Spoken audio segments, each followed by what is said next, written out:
Hey everyone, so today we will discuss about Wordsworth's work, The Preface to the Lyrical Ballads. Lyrical ballads के आगे preface लगने से इसमें क्या change आया है वो हम इस वीडियो में देखते हैं।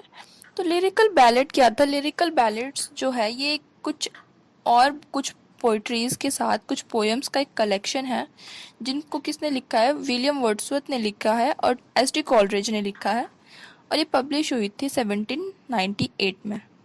इसी के साथ ही रोमांटिक जो इंग्लिश की रोमांटिक एज है, रोमांटिक मूवमेंट है लिटरेचर का, उसकी बिगनिंग मानी जाती है। तो ये जो पोएट का एक कलेक्शन था लिरिकल बैलेड, इसमें 19 पोइट्री जो थी वो वर्ड्सवर्थ की थी, 4 पोएम्स जो थी वो कोलरिज की थी। तो मतलब कोलरिज की पोएम्स कम है तो इसलिए इस पे ज़्यादातर जो इन्फ्लुएंस है, जो इसके डोमिनेंसी है वो वर्ड्सवर्थ की है। इसके बाद इसका सेकंड एडिशन जब आया वो 1800 में आया, फिर इसका 1802 में आया। तो 1802 में जब इसका थर्ड वर्जन आया तो इसमें एक वर्ड ऐड कर दिया गया था, the Preface to the Lyrical Ballads. Preface लगाने से ये एक क्रिटिसिज्म का एसे था एक तरीके से, जिसे इन्होंने लिखा था, वर्ड्सवर्थ ने लिखा था। इन्होंने अपने ऐसे को एक्सपेंड किया था, जो इन्होंने 800 में एक ऐसे लिखा था, उसी चीज़ को एक्सपेंड करके इसमें इन्होंने दिखाया था कि पोएटिक डिक्शन के बारे में, इनके आइडियाज़, इनके रूल्स, इनके सेट जो माइंड सेट था इनका वो कैसा था। अपनी पोएट्रीज के लिए कहीं ना कहीं एक जस्टिफिकेशन था। तो फर्स्ट ऑफ ऑल प्रीफेस क्या होता है? अगर आपने कोई भी वर्क पढ़ा है, कोई भी नॉवल अगर आपने कभी पढ़ी है या फिर कोई बुक पढ़ी है, तो उसमें सबसे पहले एक पेज पे प्रीफेस लिखा होता है। तो उस प्रीफेस में होता है कि जो ऑथर है वो उसका इंटेंशन क्या है अपने वर्क को लिखने के लिए, और वो अपनी जो ऑडियंस, अपने रीडर्स हैं, उनसे क्या एक्सपेक्ट कर रहा है उससे रिलेटेड। तो इसमें प्रीफेस जब लिरिकल बैलेड का ये आया, Preface to the Lyrical Ballad, तो ये भी कहीं ना कहीं अपने ही वर्क को जस्टिफिकेशन दे रहा था, डिफेंस दे रहा था कि इसने लिरिकल बैलेड में जो भी लिखा है ये उस चीज़ का डिफेंस कर रहा था। तो इसमें इन्होंने किस किस चीज़ पे मेन फोकस किया है? इन्होंने कहा है कि जो कॉमन लैंग्वेज है पोइट्रीज़ में वही यूज़ होनी चाहिए, क्योंकि जो वर्ड्सवर्थ की इसमें पोइट्रीज़ इन्होंने लिखी थी उसमें उन्होंने पुअर रस्टिक लाइफ को सेटिंग रखा था, और जो शेफर्ड्स की, फार्मर्स की लैंग्वेज थी उस चीज़ का, लैंग्वेज का यूज़ किया था। तो लेकिन उससे पहले तो जो 18th सेंचुरी थी उस टाइम पे एक पोएटिक डिक्शन चला आ रहा था कि मीटर, राइम सब कुछ करेक्ट होना चाहिए। तो इन्होंने एकदम ऐसी चीज़ लिख दी थी लिरिकल बैलेड में कि उसमें पुअर रस्टिक लाइफ है और एकदम कॉमन लैंग्वेज थी। तो इन्होंने कहीं ना कहीं उस चीज़ को जस्टिफाई करने के लिए प्रीफेस लिखा। तो उसमें उन्होंने कहा कि जो पोइट्री है, पोइट्री की लैंग्वेज में और प्रोज की लैंग्वेज में कोई भी अंतर नहीं होना चाहिए। तो इसीलिए इन्होंने अपनी जो पोइट्रीज है वो कॉमन लैंग्वेज में लिखी है, बस उन्हें थोड़ा सा प्योरीफाई करने की ज़रूरत होती है। इनकी जो सेटिंग्स है पोएम्स की, या फिर जो पोएम के कैरेक्टर्स हैं, वो सिंपल पीपल है रादर देन किंग्स और क्वींस, जिनके बारे में लोग लिखा करते थे। किंग आर्थर जो बहुत ज़्यादा फेमस थे और बहुत सारे लोगों ने उनके ऊपर वर्क किया, लेकिन इनका बहुत सिंपल सा था कि नहीं, ये तो पुअर रस्टिक लाइफ ही लिखेंगे, किसी गांव के बारे में लिखेंगे, फार्मर्स के बारे में लिखेंगे, शेफर्ड्स के बारे में लिखेंगे, उनकी लाइफ के बारे में लिखेंगे। कि इनका पूरा फोकस था कि जो नेचर है वो उनके माइंड में रहे, और उसके रिस्पॉन्स में ये जिस जिस चीज़ को देख रहे हैं उस चीज़ को इन्होंने अपनी उस पोइट्रीज में लिखा है। इन्होंने कहा है कि जो पोयम है एक मैन के बारे में लिखी जा रही है, कोई भी पोइट्री है वो एक कॉमन पीपल के लिए लिखी जा रही है कि वो पीपल उसे पढ़े। तो उस पोएम की जो लैंग्वेज है वो भी उन्हीं की नॉर्मल, उनकी कॉमन लैंग्वेज होनी चाहिए।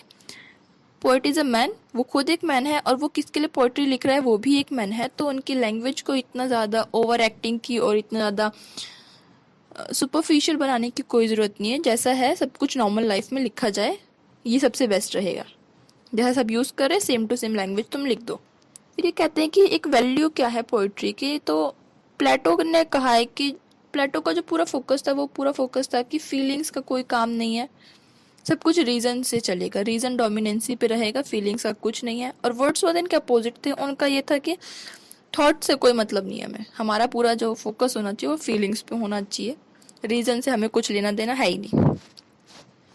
ये सिंप्लिसिटी को एडवोकेट करते हैं अपने इस वर्क में, हम्बल लाइफ दिखाते हैं, पुअर हम्बल लाइफ, और अगेंस्ट में है कि जो एक जूडो क्लासिकल थ्योरी थी, जूडो क्लासिकल एक स्कूल रहा था 18th सेंचुरी में, तो ये उसके अगेंस्ट में है। इसमें पोप ही हैं, अलेक्जेंडर पोप।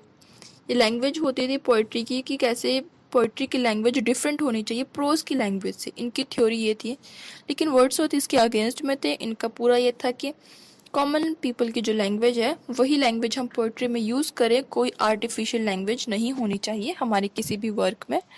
हम नेचर के बारे में जितना लिख सकते हैं नेचर के बारे में तुम लिखते रहो और पुअर पीपल की लैंग्वेज ले लो। इनका मानना था कि जो लोग नेचर के नियर रह रहे हैं, उससे रिलेटेड हैं, उसके कहीं पे करीब हैं, उनकी लैंग्वेज बहुत ज़्यादा अच्छी होगी इस सेंस में। जिस चीज़ को लेके कोलरिज ने बाद में इन्हें टारगेट भी किया था, अटैक भी किया था।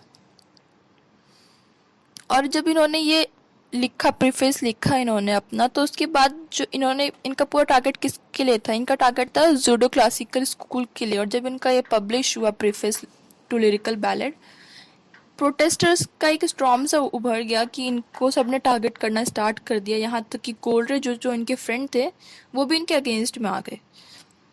उनका भी पूरा फोकस इन्होंने टारगेट किया वर्ड्सवर्थ को कि जो इन्होंने अपनी पोइट्रीज में लिखा है कि पोइट्री ऐसी होनी चाहिए, वैसी होनी चाहिए, लैंग्वेज बिल्कुल अलग नहीं होनी चाहिए, लैंग्वेज बिल्कुल सेम है। इन चीज़ों के लिए उनको बहुत ज़्यादा टारगेट किया गया कि प्रोज और पोइट्री की लैंग्वेज कभी सेम नहीं हो सकती है। इन्होंने बताया है कि पोइट्री कैसी होनी चाहिए अपने इस वर्क में। तो हम उनकी उस चीज़ को देख लेते हैं कि पोइट्री में क्या क्या क्वालिफिकेशंस होनी चाहिए। इन्होंने कहा कि जो पोइट्री है शुड बी द लैंग्वेज जो कि लोग बोल रहे हैं, नॉर्मली बोलते हैं उनकी।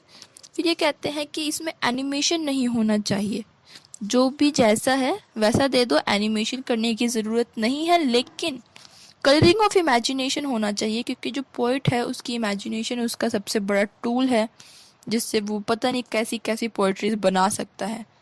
रीज़न अगर नहीं है उसके ऊपर, डोमिनेंसी रीज़न की नहीं है, सिर्फ इमेजिनेशन की है, तो इमेजिनेशन हैज़ नो बाउंड्री, वो कुछ भी सोच सकता है।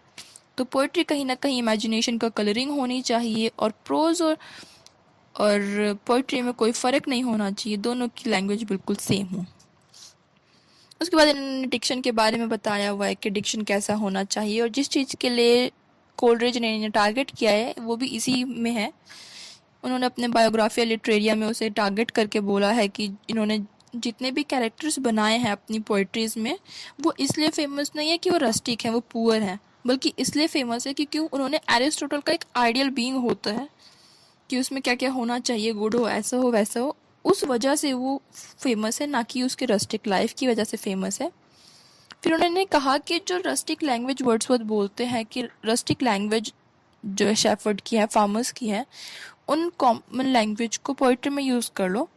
तो उसने कहा था कि उसके बाद तुम कुछ चेंज कर दो, कुछ प्योरीफाई कर दो, फिर चेंज कर लो, उसी चीज़ को तुम यूज़ कर लो। तो कोलरिज ने इस चीज़ पर अटैक किया, टारगेट किया कि अगर तुम रस्टिक लाइफ में ग्रामर्स को ठीक कर रहे हो, लैंग्वेज को थोड़ा सा प्योरीफाई कर रहे हो, तो उस लैंग्वेज में और जो कॉमन सेंस जिस पीपल में है, जिस रीज़न के लिए बोल रहा है, उसमें कोई भी अंतर नहीं बचेगा।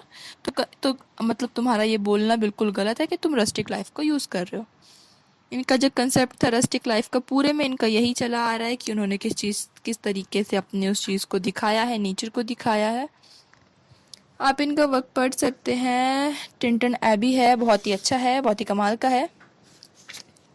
I hope you like the video, and if you like the video make sure कि आप वीडियो को लाइक, शेयर एंड सब्सक्राइब करें। Thank you.